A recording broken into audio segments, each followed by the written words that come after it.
Jai Shri Ram.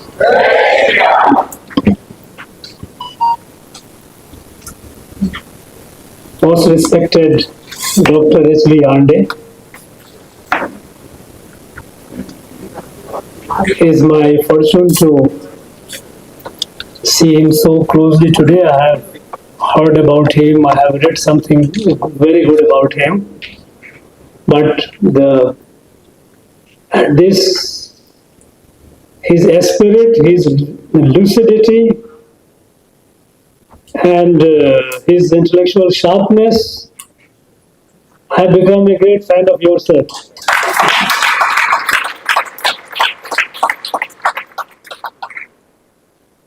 Thiru S. Murthy, of course, we all know him, not only here, but perhaps all over the country. Dr.D.K.Hari and Dr.D.K.HemaHari, who have authored this book, not only this, but many, many books, and they have dedicated their life for our country, for discovering and making it intelligible, easy read for younger generations, all our civilizational heritage. Thiru Srinivasan K. Swami of Trustee Bharat Gyan, Dr. D.K. Sriram, Trustee Bharat Gyan, all the dignitaries, friends. At the very outset, I like to thank D.K.Hari and HemaHari for this wonderful work. In fact,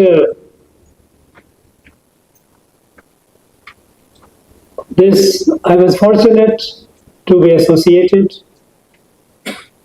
Maybe I was the medium, because we all believe that, at least I believe that this book, though written by D.K.Hari and HemaHari, it is a Sri Rama wish.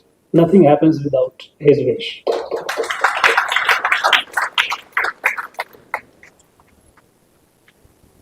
It so happened that when the country was all getting Ramamaya, when this Pran Pratishtha date was already announced, preparations were going on, and all over the country, people were just immersed in Sri Ram. At that point of time, as it happens often in this beautiful land, a narrative started building up. See, Rama is not Rama is a North Indian god. He is not here. People in Tamil Nadu don't know Rama. Though we know that Sri Rama is everywhere. I mean, there is hardly a place in Tamil Nadu where we don't have his footprints. And he lives in the heart and mind of every person, not only all the Indians, including people from Tamil Nadu. At that point of time, I called D.K.Hari and said, as I always, even in the past, I have backed upon him. I said, look, this is all narrative going on the social media. Our young people have been deprived of actually our cultural heritage, our spiritual heritage. Is the kind of a fabricated social engineering has been going on to create a different identity by doing a cultural genocide. If I put the word, which is not too strong, but this is a reality, that they try to eliminate all that and try to create as if we have nothing to do with the rest of the country and the past is to be erased. So at that point of time, I said, look, can you give us some material? He says, yes, promptly. And while the final book is being released, an elementary version of it, he produced it before Pran Pratishtha, within a short time. That was a remarkable job that they did.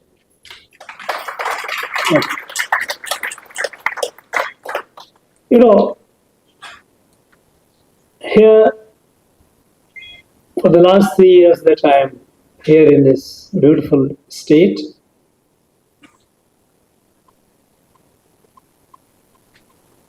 three, if I won't like to call it a wave, but three sets of events which I recall. One was when Ponin Selvan Part 1 film was released, and the Cholas were being talked about as a common discourse. A narrative built of Shiva is not an Indian god. Shiva is our god. Because they say Chola was, they were we worship Shivas.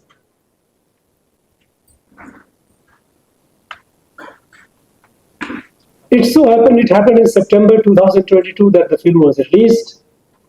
And within a short time, Kasi Tamil Sangamam happened.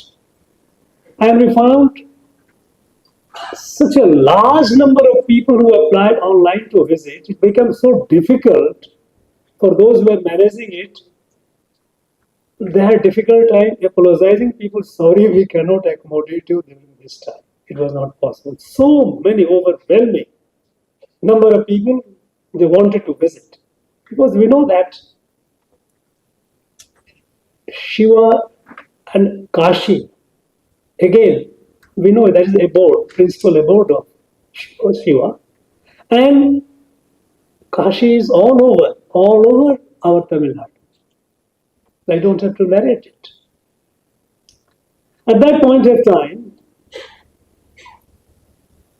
I had approached D.K.Hari and HemaHari, and they produced a wonderful book of a similar size on Kashi Tamil Sangamam, on that Kashi Tamil Connect.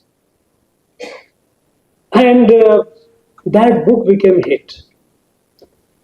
First, we thought that we will be giving people, passengers, we will be giving them so that on the traveling they would be able to read.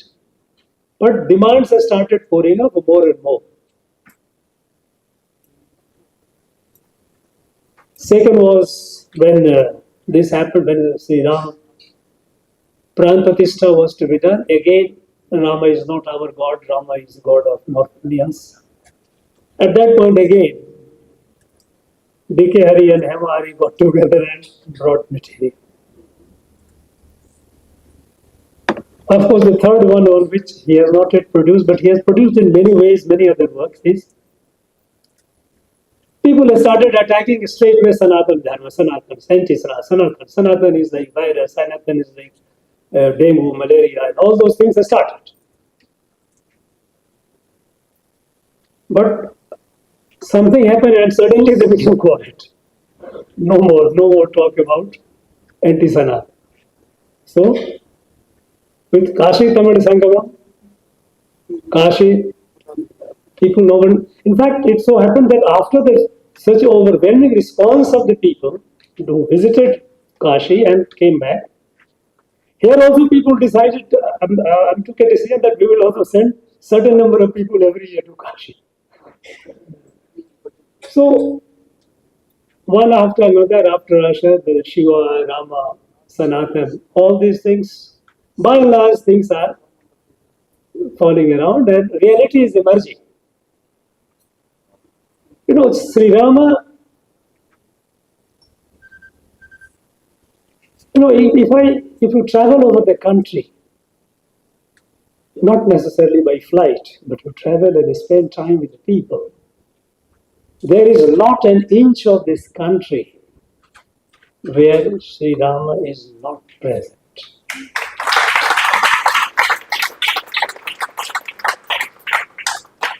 And I say it because I have felt it, I have heard it, I have seen it.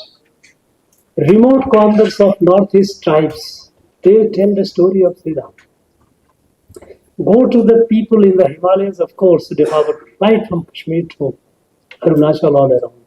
They will tell you a story of Sri Rama everywhere. Kanyakumari to Kashmir, Kutch to Kamru, every place.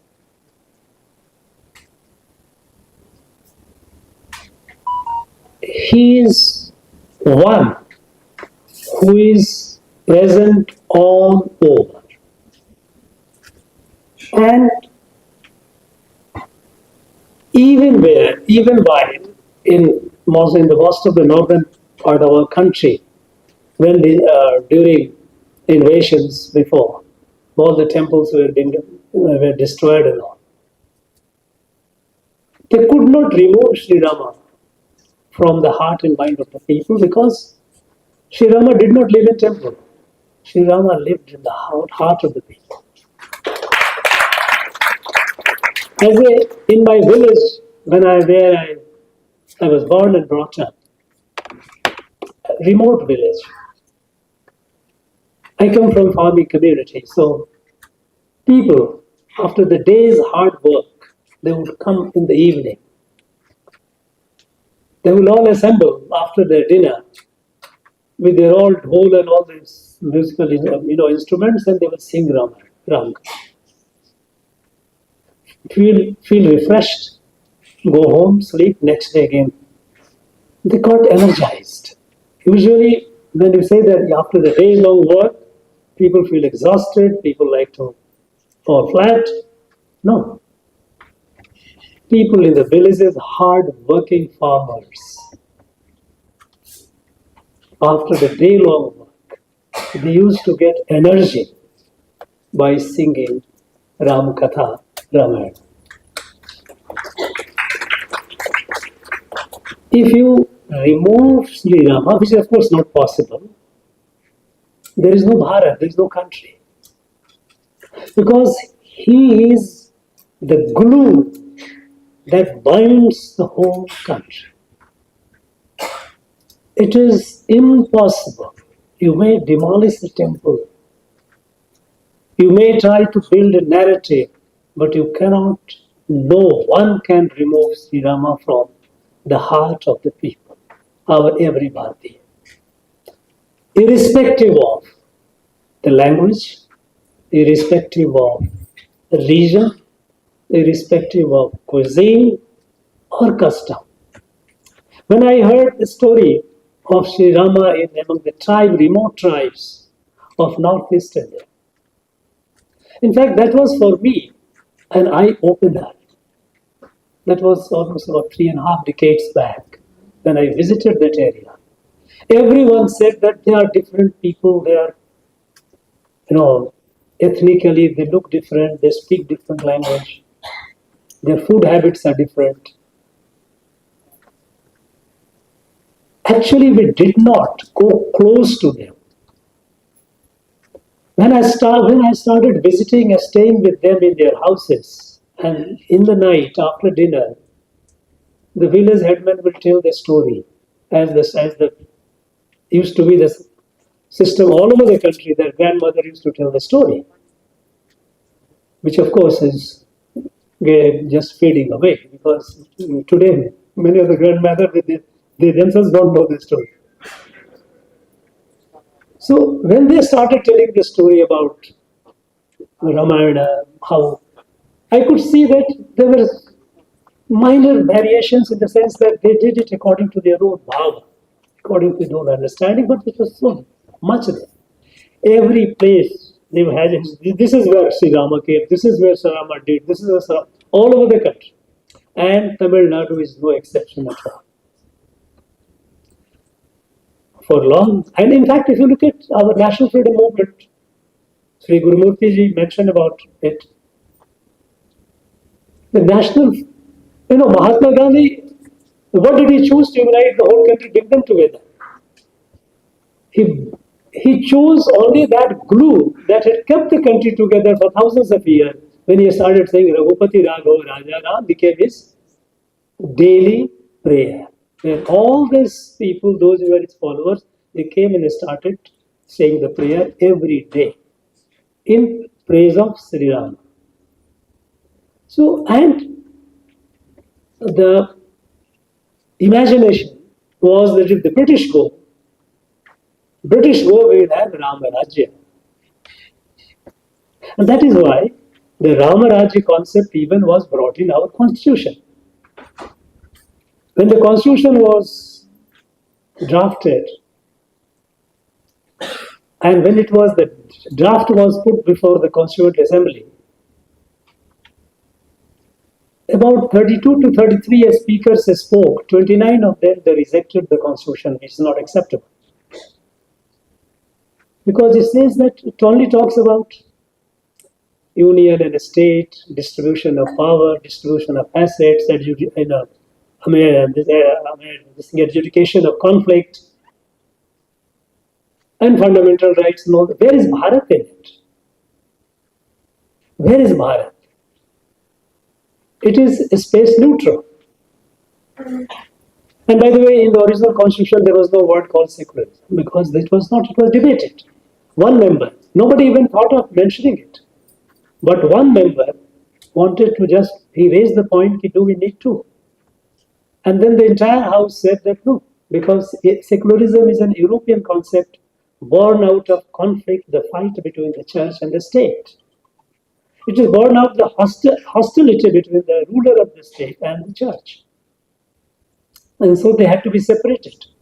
Bharat has been a dharmic country all through the ages. Minus dharma, Bharat cannot exist. The very idea of Bharat does not exist minus. And since Sanatana Dharma talks about all inclusive, even if you don't believe in it, even Gnostics are there. They are also part of Sanatana. Not necessarily Astic. Nirakari, Sagari, those who are Nirgun, I don't want, without form, formless, with form, all variations are there, believer, non-believer, everyone is included. Because there is no concept of other.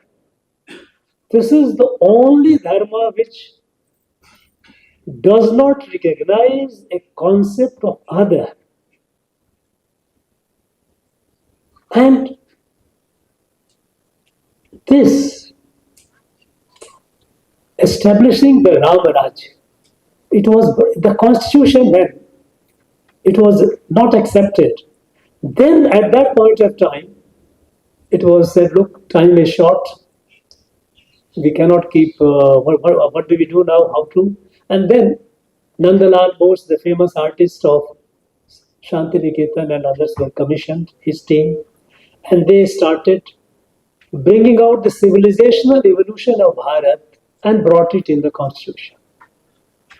And one of the first, in fact, the citizenship chapter of constitution, it begins with a painting of Gurukula, Vedic Gurukula, where the Rishi is teaching, students are learning, cows grazing. This is how. The part of fundamental right, Rama came because they find Rama, Lakshmana, Sita. They have been brought coming from Sri Lanka for establishing Rama Rajya. And the idea was that now we are going to establish Rama Rajya. So Sri Rama was brought in the constitution through the painting. So this country Bharat cannot be conceived of minus Sri Rama. It's not possible. Now, over the time period, unfortunately, after independence, we lost direction and we ignored our inherent strength. Inherent strength of Bharat is our cultural spirituality, our dharma and dharmic way of life, which is all inclusive. Not only humans, but inclusive plants, animals, everyone. This comprehensive outlook on life that created this beautiful country, Bharat. People, they try to weaken that. Now, we talked about Setu. We know Rameshwaram is there. Rameshwaram, we all know that Rameshwaram for thousands of years did not belong to Setupati or did not belong to the king of Ramnathpura. It belonged to all the Bharatiyas from all over the country. Wherever they were, they had a right to go there. Nobody could say them no because they thought it was ours.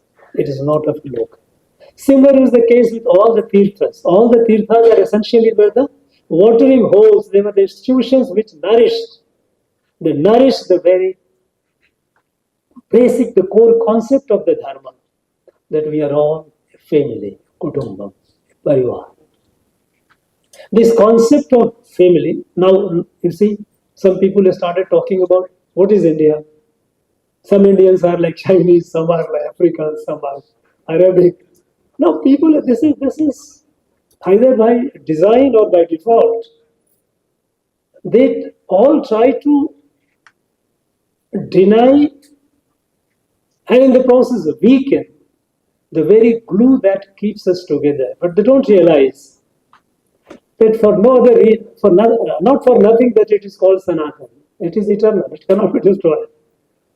Now the question is today not that it is. We should be just be happy about its indestructibility. No, it will be. It is indestructible. It will remain. It has remained for even 1,000 years when it was the country was enslaved. But now the time that it had, there has to be resurgence. That gives you the energy. Our country has to progress. Our country cannot be left behind. Unfortunately, for long it has been pulled down. At the time the British left, our economy was the sixth largest. By the time 2014, the new regime came in Delhi, in center, we dipped down to 11th. We kept becoming poorer, disorganized. Everyone is fighting and fighting for oneself. Separatist movement, all these centrifugal forces became very active. The centrifugal forces became active primarily because what held it together and what holds us together, we try to weaken the very source, the force that kept us together. The force that keeps the whole country together is Sri Rama, and he cannot be. I thank once again D.K.Hari and Hema for this wonderful work. And I'm sure they will continue doing, they will continue serving the nation, serving our country the way they have been doing. This kind of works cannot come out of sheer essence of just, as a task given. It's for them, we know that for them it's a passion. And unless you have passion, things don't actually get delivered the way you want. I'm sure now that we have a task before us, the nation has a task before us, that now we have to be a fully developed, prosperous, materially strong, spiritually strong, culturally resurgent, because only then we'll be able to do the duty which has been cast on us. And what is the duty? Sri Rama didn't come only for Bharat. And subsequent, the rishis, all the great icons, those who came, their whole idea was for the whole world has to be saved. And Bharat has a duty to save the world, to help the world, to pull the world out of a crisis. Because we have crises all over. Not only war between the countries, war with the environment, war with poverty, all kinds of. Here, for the sake of the world, we have to have a very strong Bharat. Samarth and Sabal Bharat. And this strength, Samarth Bharat, for the sake of the whole world, is possible only when we have the positive energy among our people. We start looking at each other as family members, and we start doing our best with a sense of divine obligation with Rishi Aurobindo on 15th of August 1947, when he said that the time has come for Bharat to discharge its divine obligation. Because this knowledge that we are all one family, this came only in Bharat, nowhere else. It was not a coincidence, it was not by way of accident, but it was a divine divinely designed. And so it is our duty to spread the light of universal brotherhood. But for that, we have to be strong. And strong in all aspects. And so far as the values are concerned, nothing, there cannot be anything, any substitute to Rama and Ramarajya. So, we have a task ahead. We have a task ahead to carry not only the story of Sri Rama, but the spirit of Sri Rama and move forward. Raj Bhavan feels happy and blessed to be part of this event, and we will continue in our endeavor to encourage such exercises or such events in future. Thank you very much. Thank you. Jai Shri Ram. Jai